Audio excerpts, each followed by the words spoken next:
Hi നമസ്കാരം. ഞാൻ ദുബായിൽ ഒരു വിസിറ്റിംഗ് വിസയിൽ വന്നിട്ട് 7ാമത്തെ ദിവസം തന്നെ ജോലിക്ക് ജോയിൻ ചെയ്ത ഒരാളാണ്. ഞാൻ ആക്ച്വലി ആ ജോയിൻ ചെയ്യുന്ന സമയത്ത് എമിറാത്തികളും ഈജിപ്ഷ്യൻസും മാത്രമാണ് ആ ഒരു ലീഗൽ ഫോമിൽ ഉണ്ടായിരുന്നുള്ളൂ.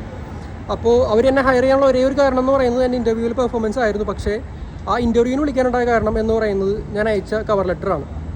പലപ്പോഴും ഒരുപാട് പേര് ഒരുപാട് CV-കൾ അയക്കുന്നുണ്ട്, അപ്ലൈ ചെയ്യുന്നുണ്ട്, പക്ഷെ റിപ്ലൈ കിട്ടുന്നില്ല, ഇൻ്റർവ്യൂസ് കിട്ടുന്നില്ല എന്ന് പരാതിപ്പെടുന്നുണ്ട്. ഒരു കവർ ലെറ്ററിൻ്റെ ഇമ്പോർട്ടൻസ് ഇവർക്ക് പലർക്കും മനസ്സിലാവുന്നില്ല എന്നുള്ളതാണ് സത്യം. ആക്ച്വലി ഒരു കവർ ലെറ്റർ തുറന്ന് നോക്കുമ്പോൾ തന്നെ ഇയാളെ ഒന്ന് ഇൻ്റർവ്യൂ ചെയ്ത് നോക്കണം എന്നൊരു എംപ്ലോയർക്ക് തോന്നുന്ന ഒരു പോയിന്റിലാണ്. അതാണ് ഫസ്റ്റ് ഒരു ക്യാച്ചി പോയിന്റ് എന്ന് പറയുന്നത്. നമ്മുടെ CV ഒക്കെ പലപ്പോഴും പലരും തുറന്ന് നോക്കണമെങ്കിൽ തന്നെ ഈ കവർ ലെറ്റർ നോക്കിയിട്ടൊക്കെയാണ് പലപ്പോഴും പലരും CV തന്നെ തുറന്ന് നോക്കുക.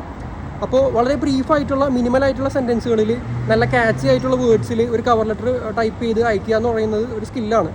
ഒരു തവണ അപ്ലൈ ചെയ്യുമ്പോൾ തന്നെ അത് ഉണ്ടാവില്ല. അത് നമ്മൾ അപ്ലൈ ചെയ്ത് അല്ലെങ്കിൽ ടൈപ്പ് ചെയ്ത് തന്നെ ഏൺ ചെയ്യേണ്ട ഒരു സ്കില്ലാണ്. വൺസ് നമ്മൾ ആ ഒരു സ്കില്ല് ഏൺ ചെയ്ത് കഴിഞ്ഞാൽ നമ്മളൊരു 10 ആപ്ലിക്കേഷൻ ഇട്ട് കഴിഞ്ഞാൽ അതിൽ 5-ലെങ്കിലും റിപ്ലൈ നമുക്ക് കിട്ടും. അപ്പോൾ ആ രീതിയിലേക്ക് ആ സ്കില്ല് ഏൺ ചെയ്യുന്നത് ഇമ്പോർട്ടൻ്റ് ആണ്. ഒരു നല്ല കവർ ലെറ്റർ പ്രിപ്പയർ ചെയ്യാൻ എന്തെങ്കിലും ഹെൽപ്പ് വേണമെങ്കിൽ അല്ലെങ്കിൽ അതിനെക്കുറിച്ചൊരു ഐഡിയ വേണമെങ്കിൽ കമൻറ്റ് ബോക്സിൽ യെസ് എന്ന് പറഞ്ഞ് കമൻറ്റ് ഇട്ടാൽ മതി, ഞാൻ ഹെൽപ്പ് ചെയ്യാം.